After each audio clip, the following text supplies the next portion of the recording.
आप देख रहे हैं इंडिया टाउन न्यूज भारत की बात। कि 5 साल पूरे भ्रष्टाचार में प्रदेश को झोंक दिए। आज भ्रष्टाचार के कारण ही तो, अनेक घोटाले के कारण ही तो उनके लोग जेल जा रहे हैं।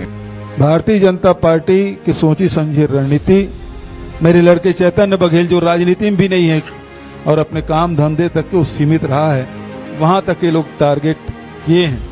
नमस्कार, आप देख रहे हैं इंडिया टाउन न्यूज और मैं हूं आपके साथ कमर गौस। बात करते हैं कांग्रेस के आर्थिक नाकेबंदी पर सीएम के बयान की। आपको बता दें कि ईडी की कार्रवाई, पूर्व मुख्यमंत्री के बेटे की गिरफ्तारी और अब कांग्रेस की आर्थिक नाकेबंदी छत्तीसगढ़ की सियासत में एक बार फिर गर्माहट पैदा हो गई है।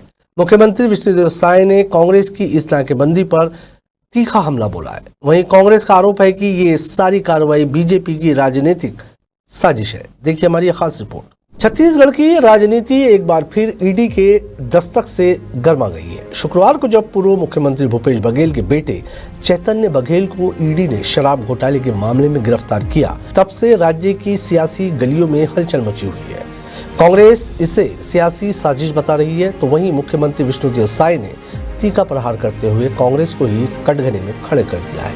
मुख्यमंत्री विष्णुदेव साय ने कांग्रेस की 22 जुलाई को होने वाली आर्थिक नाकेबंदी पर तंज कसते हुए कहा कि कांग्रेस ने 5 साल जनता को धोखा दिया, अब खुद पर जांच हो रही है तो विरोध कर रही है। सीएम ने कहा कि अभी तो जांच जारी है, न जाने और कितनों का नंबर लगेगा। कांग्रेस तो सिर्फ जनता को गुमराह करने में लगी है। ईडी देश की प्रतिष्ठित एजेंसी है, वो कोई भी कार्रवाई सोच समझ कर कर सकती है। अब ये लोग तो परेशानी खड़ा कर रहे हैं जनता के लिए कि 5 साल पूरे भ्रष्टाचार में प्रदेश को झोंक दिए। आज भ्रष्टाचार के कारण ही तो, अनेक घोटाले के कारण ही तो उनके लोग जेल जा रहे हैं। कुछ लोग बेल में हैं, फिर जेल जाने का सिलसिला भी जारी है। अभी तो और जांच जारी है और कितने लोगों का नंबर लगेगा। आपको बता दें कि ईडी ने ये गिरफ्तारी छत्तीसगढ़ में हुए शराब घोटाले से जुड़े मामले में की है।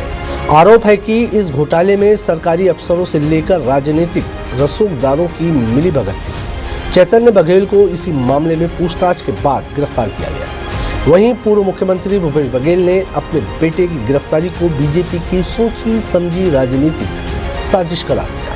उन्होंने कहा कि चैतन्य राजनीति में सक्रिय भी नहीं है, फिर भी उसे टारगेट किया गया। उन्होंने कहा कि यह कार्रवाई अवैधानिक है। जब मेरे बेटे का राजनीति से कोई लेना देना नहीं तो उसे क्यों गिरफ्तार किया गया?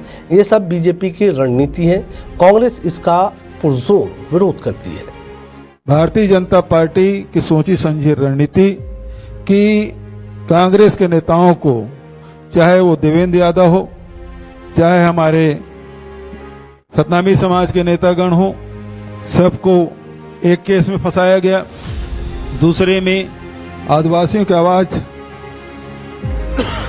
बंद हो जाए, इसलिए कवासी लखमा को फर्जी तरीके से जेल में डाला।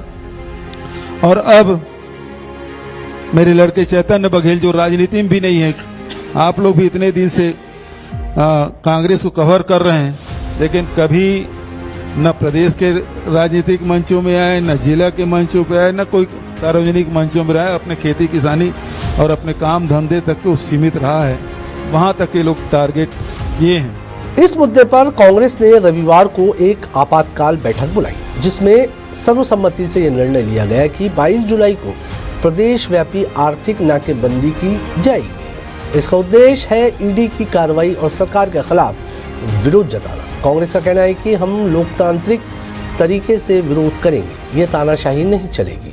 जनता सच्चाई समझ चुकी है। इस मामले पर राजनीतिक जानकारों का मानना है कि इस तरह की कार्रवाई और विरोध प्रदर्शन से आने वाले चुनाव की रूपरेखा साफ हो जाती है। दोनों ही पक्ष जनता को अपने अपने पक्ष में करने की कोशिश में लगे हैं। वहीं 22 जुलाई की नाकेबंदी को लेकर आम जनता की राय बटी हुई है। कुछ लोग कांग्रेस के साथ हैं तो कुछ इसे केवल राजनीतिक ड्रामा बता रहे हैं। व्यापारियों में नाकेबंदी को लेकर चिंता भी है। तो ये थी छत्तीसगढ़ की सियासत की वो तस्वीर जो फिलहाल ईडी गिरफ्तारी और विरोध के बीच उलझी हुई है। 22 जुलाई को कांग्रेस की आर्थिक नाकेबंदी क्या असर दिखाएगी और क्या जनता इस आंदोलन का समर्थन करेगी या इसका विरोध, ये देखने वाली बात होगी। हम आपको इस मामले से जुड़ी हर अपडेट देते रहेंगे।